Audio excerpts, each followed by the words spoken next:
Hello everybody, welcome to class today. Today we are going to go over amputation splinting. Now look, obviously anything that you have on your body could be amputated. Your nose, your ears, hands, arms, legs, feet, anything can be amputated, right?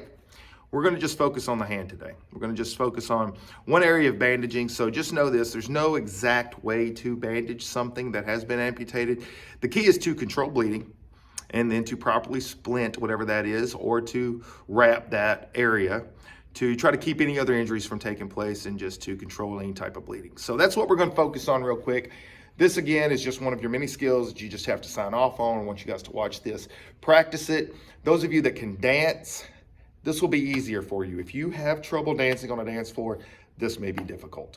Okay, so we come up and we're just going to say that the hand has been amputated, right? So you're going to get you some trauma pads, and it may take multiple ones. You're going to apply some direct pressure on that, maybe even have to do a little bit of elevation. Once you start to get a little bit of control of the bleeding, you can start your wrapping. I'm going to use some Curlex here. You'll understand what the comment about dancing was here in just a minute. So how I do this, there's no exact way. Again, there's no right, wrong necessarily, as long as it works. I start with a couple wraps around the hand, and then I go around the wrist, then back up over the top. And each time, notice how I'm rolling with this on the top part, kind of away from me. I'm keeping the slack out, so I'm keeping it nice and tight. And I go back around the wrist. This is just kind of giving it a little bit of a grab. And I'm keeping it super, super tight. Now I'm going to come back the other way. And I will use this entire roll Curlex. This is going to make for a nice little ball wrapped up on the hand. Okay, once you have all the Curlex on there, then you can just tuck it in, tape it. Doesn't matter what you do. The idea is that you just keep it in place. So once I have that in place, now the next thing I'm going to do is I'm going to create what's called a figure eight, not an O. Some people think an O is a figure eight. It's not a figure eight. Figure eight is like this, and O is like this.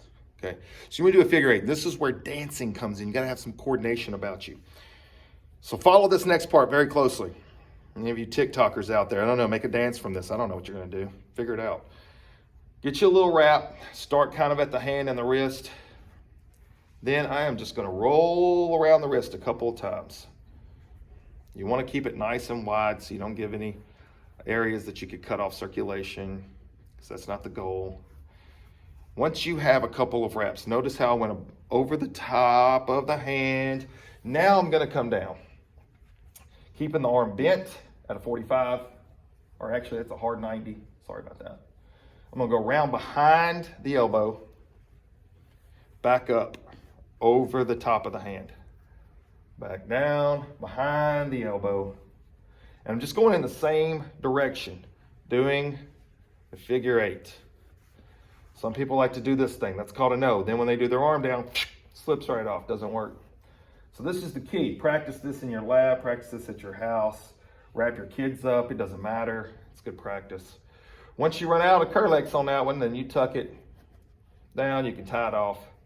Now you'll notice that that figure eight is going to keep that from slipping off the back of the elbow. Last thing you got to do, you need to go ahead and put a sling on it. We no longer do swaths. Swaths are the thing that go around the chest. We no longer do any kind of wrapping around chest or abdomen. It's just, they took it out. So one of the keys, and we're going to do this many, many times in lab, you get your triangular bandage, and you got the two long points, you got the little short end, right? So the short point goes directly toward the patient's elbow. Notice I do the swath, or the sling over the front. This makes for a nice sash. There's a beautiful sash. It's a beautiful sash right there. And then I come up from the side and go around to the back. Now at this point, you just want to tie it and kind of get it adjusted. It's going to take a second. You may have to do this a few times. Once you get this up, you put a tie on it. Your game plan is to get the arm, because this is an amputation, at about a 60-degree angle. And that may take a little bit of adjusting. I usually have to adjust several times to get it right, to be honest with you. But once you have it at a 60-degree angle, then you can pad behind the neck. You come over here, you can tie this end off, or you can pin it. and then you're ready to go. I know a lot of times what you'll see is people using the pulse motor sensory. Obviously, if the hand's amputated, you're not gonna have a pulse down at that end. You're not gonna have motor, and you're not gonna have sensory because the hand was gone. That's a secret. Okay, any questions, ask me in class, man. Great job. See y'all there.